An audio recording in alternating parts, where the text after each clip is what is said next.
have gold. Gold jewelry? No, girl. Just silly. Not exactly. GOLD is an acronym for Global Initiative for Chronic Obstructive Lung Disease. Representatives from many countries serve as a network for the dissemination and implementation, I can't talk right now, of programs for the diagnosis, management, and prevention of COPD. And the GOLD Board Directors is grateful to many of the GOLD national leaders who participated in the discussion of concepts that appear in GOLD reports. Hey, let me get my pocket guide. It was updated in 2015. We can look at it, okay? Okay. Here. It's this. Oh, Mhm. that's cool. Now, One of my family members has COPD. He has trouble breathing. How could gold help? good question. Chronic obstructive pulmonary disease stands for COPD.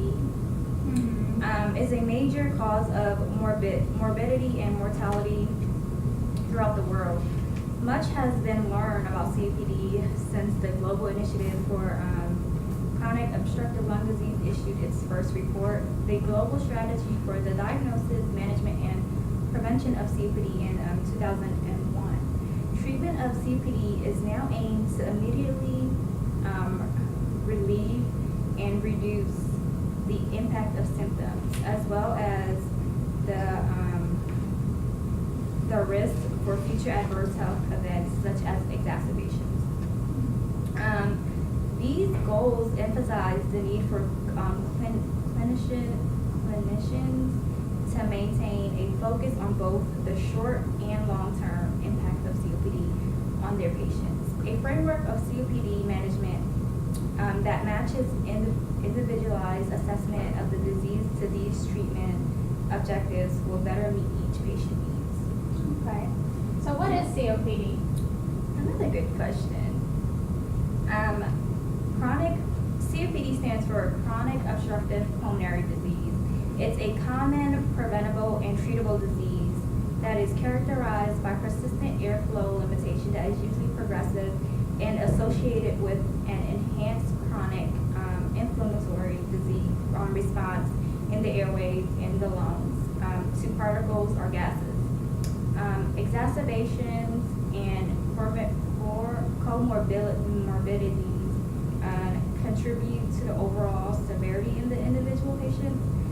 The definition does not use the term chronic bronchitis and emphysema, and it excludes asthma. Some symptoms of COPD include dyspnea, chronic cough, and chronic sputum production. Episodes of acute worsening of these symptoms often occur. Spirometry is required to make a clinical diagnosis of COPD. The presence of post-bronchodilator FEV1 FVC % ratio that is less than 70% confirms the presence of persistent airflow limitation and diagnosis of COPD. Okay. What causes COPD? It is a worldwide, the most commonly encountered risk factors of COPD is tobacco smoking. Outdoor, occupational, and indoor air pollutant. The latter results from burning of fuels or other major risk factors. Non-smokers may also develop COPD. That just comes from a genetic risk factor that is a severe hereditary deficiency of alpha-1 antitrypsin. Okay. It provides a model for how other genetic risk factors are thought to contribute to COPD. COPD risk is related to the total burden of inhaled particles a person encounters over their lifetime, like tobacco smoke, and that includes cigarettes, pipes, cigars, and other types of tobacco smoking that's popular in many countries. Some indoor air pollution from biomass fuel using from cooking and heating in poorly ventilated dwellings.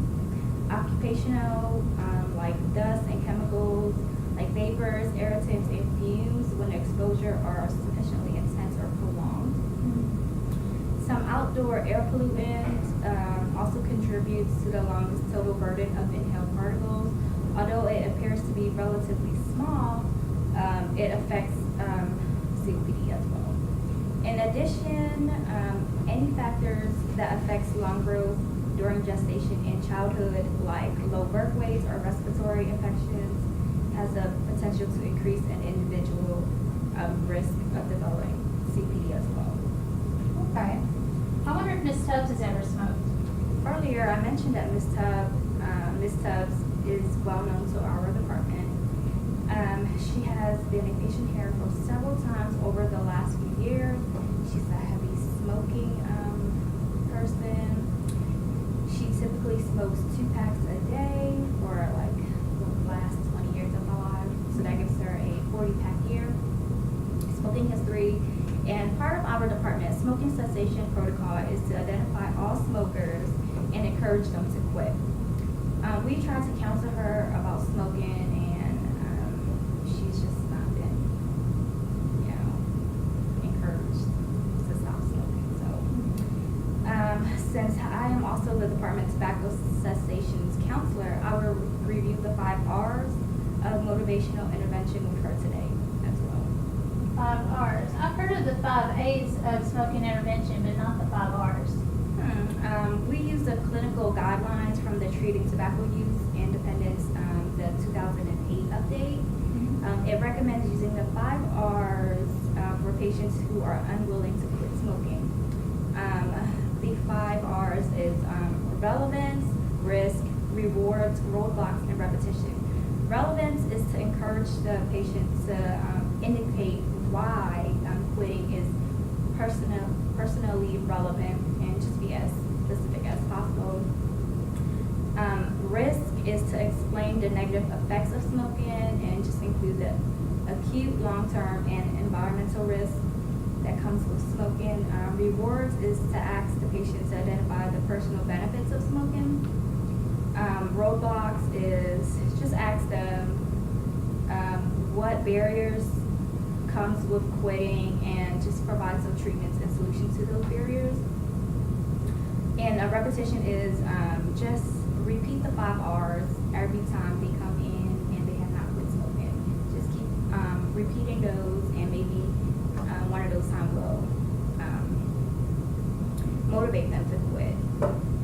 And if a patient desires to quit and would like to try the nicotine replacement therapy, I can recommend several products like the nicotine gum, the nicotine lozenges, the nicotine nasal spray. There's a nicotine transdermal patch, a sublingual nicotine tablet, or a nicotine inhaler. If none of those work, some pharmacological agents is preferred, like the varenicline or the bupropion SR would be suggested. Oh wow, I didn't realize that RTs also provided smoking cessation counseling. I can't wait to observe your interaction with Ms. Tubbs. Can I ask you another question? Absolutely. I love your questions. They're great. Oh,